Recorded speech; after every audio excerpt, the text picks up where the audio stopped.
Good afternoon student. बेटा आज का जो हमारा टॉपिक है वो है electric field due to line charge. हमने पिछली क्लास में electric field due to point charge और electric field due to multiple charges पढ़ लिया था। अब electric field due to line charge में जो आपके सिलेबस में है बेटा वो है electric field due to infinite line charge, जो कि हम गॉस थ्योरम में उसकी डेरिवेशन पढ़ेंगे। आज हम जो टॉपिक पढ़ने जा रहे हैं वो है electric field due to finite line charge कि अगर आपके पास एक फाइनाइट लाइन चार्ज हो तो उसके कारण इलेक्ट्रिक फील्ड आप निकालते कैसे हैं। ये कंपटीशन के लिए ज़्यादा जरूरी है रेदर देन आपके सीबीएसई के लिए। तो आप जो बच्चे कंपटीशन की तैयारी कर रहे हैं उनके लिए बेटा ये जो फॉर्मूला आने वाला है बहुत इंपॉर्टेंट है, और सीबीएसई में भी हो सकता है कि इसके ऊपर आपके पास क्वेश्चन आ जाए, लेकिन ये फॉर्मूला कंपटीशन के लिए ज्यादा इंपॉर्टेंट है। तो ये फॉर कंपटीशन इंपॉर्टेंट है बेटा। अब देखते हैं कैसे करेंगे इसे हम। मान के चलिए आपके पास एक फाइनाइट लेंथ का लाइन चार्ज है। मैंने आपको ये दिखा रखा है बेटा, इसको आप चाहो तो कुछ नाम दे सकते हो। इसे नाम दे देते हैं बेटा हम लोग, मान के चलिए B और C, और इसके ऊपर जो है कुछ चार्ज डिस्ट्रीब्यूट किया गया है यूनिफॉर्मली, और क्योंकि चार्ज बेटा एक लेंथ पर यूनिफॉर्मली डिस्ट्रीब्यूटेड किया गया है तो हम लोग जानते हैं जब चार्ज को लेंथ पर यूनिफॉर्मली डिस्ट्रीब्यूट किया जाता है तो हम कहते हैं बेटा, तब हम क्या चीज निकालते हैं, लीनियर चार्ज डेंसिटी। और यूनिफॉर्मली डिस्ट्रीब्यूट किया जाता है तो लीनियर चार्ज डेंसिटी का फॉर्मूला क्या होता है, चार्ज पर यूनिट लेंथ। तो हमने मान के चला कि हमारे पास एक डीसी वायर है, उस पर हमने यूनिफॉर्मली चार्ज को डिस्ट्रीब्यूट किया गया है। इस वायर से a दूरी पर परपेंडिकुलर डिस्टेंस a पर हमने एक पॉइंट लिया P, ये रहा पॉइंट P बेटा, और इस पॉइंट P पर हम लोगों को इस वायर के कारण फील्ड, इलेक्ट्रिक फील्ड निकालनी है। तो हम कैसे निकालेंगे, मान के चलिए आपने वायर का एक बहुत ही छोटा सा टुकड़ा डेल्टा वाई लेंथ का टुकड़ा बेटा आपने लिया। ये जो छोटा सा टुकड़ा यानी कि स्मॉल एलिमेंट है ये OP जो है बेटा ये परपेंडिकुलर टू द वायर है फ्रॉम द पॉइंट P। तो ये जो आपका पॉइंट A है O से y दूरी पर है, और इस एलिमेंट की दूरी P से जो है वो स्मॉल r है, ये स्मॉल r है बेटा।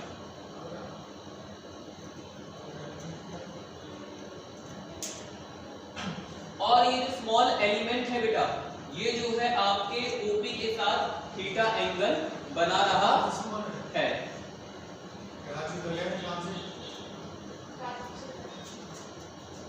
OP के साथ थीटा एंगल बना रहा है।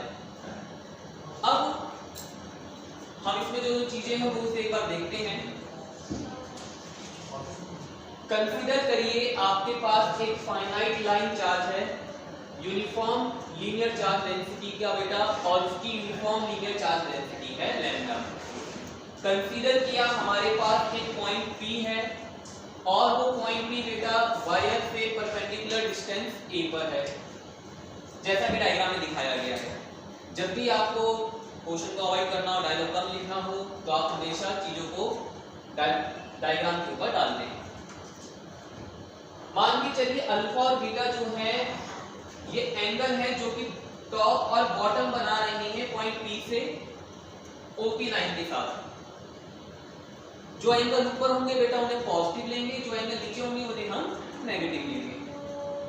मान के चलिए इलेक्ट्रिक फील्ड जो होगी इस छोटे से एलिमेंट डेल्टा वाई के कारण वो होगी डेल्टा ई, और ये डेल्टा ई हम कैसे निकालेंगे, पिछली क्लास में पिछले लेक्चर में हम लोग देख चुके हैं। डेल्टा ई का फॉर्मूला था के क्यू की जगह डेल्टा क्यू ले लेंगे, छोटे से एलिमेंट के कारण चार्ज बाय दूरी का स्क्वायर यानी कि आर स्क्वायर। उसके बाद अभी डेल्टा क्यू बेटा होगा क्या, डेल्टा क्यू होता है चार्ज। अब चार्ज हम लोग कैसे निकालेंगे, charge per unit length into element की लेंथ यानी कि लेंथ का इनटू में डेल्टा वाई।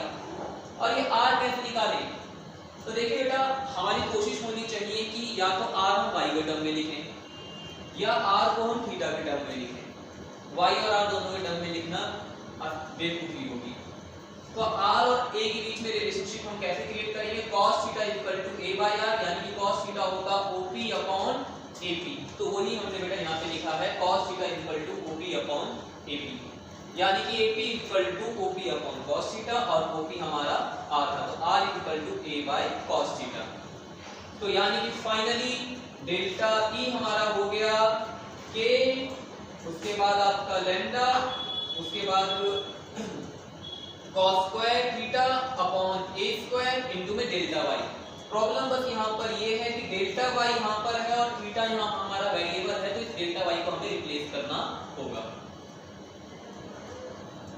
तो देखिए बेटा, जैसा कि हमने कहा कि y को हमें रिप्लेस करना होगा, तो हम रिप्लेस कैसे करेंगे। डायग्राम में अगर आप गौर से देखेंगे, डायग्राम को अगर आप रेफर करेंगे तो AOP ट्राइंगल में, अच्छा तो देखिए बेटा AOP ट्राइंगल में अगर आप गौर से देखेंगे तो tan थीटा आपका आता y अपॉन a। डायग्राम का आपको रेफर करना है, तो y इक्वल टू हो जाता a tan थीटा। दोनों तरफ डिफरेंशिएट कर लेते हैं थीटा के रेस्पेक्ट में, तो y का हो जाएगा delta y by delta theta, a का a बाहर निकला। और ये सिर्फ मैथ वाले बच्चों को आता है, बायोलॉजी वाले बच्चों को नहीं आता, लेकिन इस साल ये डेरिवेटिव दो बार आएगा। tan थीटा का डिफरेंशिएशन होता है sec स्क्वायर थीटा, बस इस पर्पस के लिए इसे याद रख लेना है। तो डेल्टा y आपका हो जाएगा a sec square theta delta theta. पहली इक्वेशन हमने बनाई थी बेटा, जो आप देख सकते हैं, डेल्टा E हमारा था k y cos square delta y a square, और दूसरी इक्वेशन है आपकी डेल्टा y की a sec square delta theta. दोनों इक्वेशन का इस्तेमाल जब हमने किया तो डेल्टा E हमारे पास हो जाता k lambda cos square theta a cos square theta delta theta upon a square. ऊपर वाले a से नीचे वाला a cancel, cos square theta और sec स्क्वायर थीटा एक दूसरे के रेसिप्रोकल है, कैंसिल। आपके पास डेल्टा E आ गया k lambda delta theta by a। अब रिजॉल्व कर रहे हैं हम डेल्टा E को दो रेक्टेंगुलर कंपोनेंट्स पे, डेल्टा E cos थीटा जो कि हमारे लेंथ के परपेंडिकुलर है, डायग्राम में आप उसे रेफर कर सकते हैं, और दूसरा होता डेल्टा E sin थीटा जो कि parallel to the line charge होता। दोनों डायरेक्शन में, परपेंडिकुलर डायरेक्शन में और पैरेलल डायरेक्शन में हम अलग-अलग इलेक्ट्रिक फील्ड निकालेंगे। पहले हम परपेंडिकुलर डायरेक्शन में इलेक्ट्रिक फील्ड निकाल रहे हैं, E perpendicular, electric field perpendicular to the line charge. ये हम कैसे निकालेंगे, तो हमारे पास परपेंडिकुलर कंपोनेंट था डेल्टा E cos थीटा, और डायग्राम में आप उसे रेफर करेंगे तो अगर हम लाइन चार्ज में जब नीचे से ऊपर की तरफ स्टार्ट करेंगे बेटा, तो नीचे जो एंगल बन रहा था वो पूरा बीटा था, और ऊपर एंगल बन रहा था वो अल्फा था। तो बीटा से अल्फा तक इसे इंटीग्रेट करना है। डेल्टा E की आपने वैल्यू पुट करी k lambda by a delta theta into में cos theta, k lambda by a constant है बाहर निकाला, cos थीटा का इंटीग्रेशन सभी को पता है बेटा sin थीटा होता है, तो sin थीटा हो गया। बीटा से अल्फा तक आपको लिमिट डालनी है, आपको पता है upper limit minus lower limit डालनी होती है। पहले थीटा की जगह आपने अल्फा डाला तो sin अल्फा, फिर थीटा की जगह आपने बीटा डाला तो sin थीटा, और अपर और लोअर लिमिट के बीच में माइनस का साइन आता है। तो E परपेंडिकुलर हमारे पास आ गया k lambda by a sin alpha minus sin theta. इसी तरीके से हमारे पास पैरेलल डायरेक्शन में अगर इलेक्ट्रिक फील्ड निकालनी है तो हमें डेल्टा E sin थीटा का इंटीग्रेशन करना होगा, वहीं बीटा से लेके अल्फा तक। डेल्टा E की वैल्यू डाली k lambda by a delta theta into में sin theta, k lambda by a आपका कांस्टेंट था बाहर निकाला, उसके बाद sin थीटा का इंटीग्रेशन बेटा माइनस cos थीटा होता है, जो कि बीटा से लेके अल्फा तक आप डालेंगे बेटा। तो आपने अगर अपर लिमिट डाली तो आपके पास आता माइनस cos अल्फा, और अगर आपने लोअर लिमिट डाली तो आपके पास वैल्यू आती minus cos beta. Minus cos alpha में जब माइनस करते आप माइनस cos बीटा को, तो E पैरेलल आपका k lambda by a cos theta minus cos alpha. तो ये जो डेरिवेशन है हमारी बेटा कंपटीशन के लिए ज़्यादा जरूरी है। ये दो फॉर्मूले बेसिकली आप लोगों को याद रखने होंगे, सीबीएसई के लिए इतनी इंपॉर्टेंट नहीं है। गॉस थ्योरम में हम लोग बेटा एक और डेरिवेशन करेंगे लाइन चार्ज के लिए, जो बहुत इंपॉर्टेंट होगी। बाकी आज के लिए रखते हैं बेटा, थैंक यू।